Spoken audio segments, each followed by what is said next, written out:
वहीं आज शिंदे की शिवसेना और सीएम फडणवीस के बीच एक नया विवाद सामने आया है। सूत्रों से खबर यह है कि शिंदे के 20 विधायकों की Y+ सुरक्षा हटा दी गई है।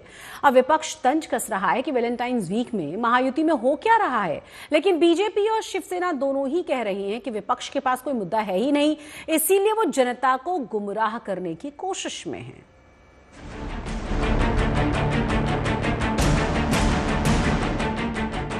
क्या महाराष्ट्र में महायुति सरकार में सब ठीक चल रहा है? क्योंकि आए दिन सीएम फडणवीस और डिप्टी सीएम एकनाथ शिंदे में मतभेद की खबरें सामने आ जाती हैं।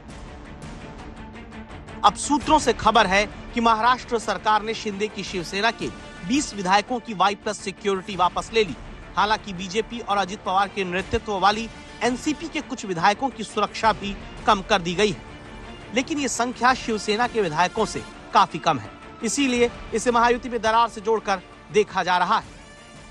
महाराष्ट्र में सत्ताधारी पार्टियों में ही अब सत्ता संघर्ष थमने का नाम नहीं ले रहा, क्योंकि अब एक इसमें नया अंक जुड़ गया है जब शिवसेना पार्टी के लगभग 20 विधायकों की सिक्योरिटी में कटौती की गई।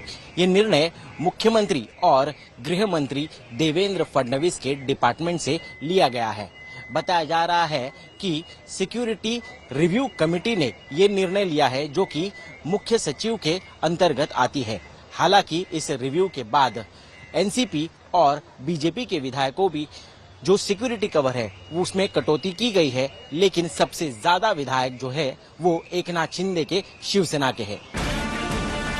विधायकों की सुरक्षा में कटौती को राज्य के संसाधनों के दुरुपयोग को रोकने के लिए फडणवीस सरकार की पहल बताई जा रही है। सूत्र कहते हैं कि इन विधायकों को वायु सुरक्षा कवर एक अतिरिक्त भत्ते के रूप में दिया गया था, जबकि वो मंत्री नहीं है।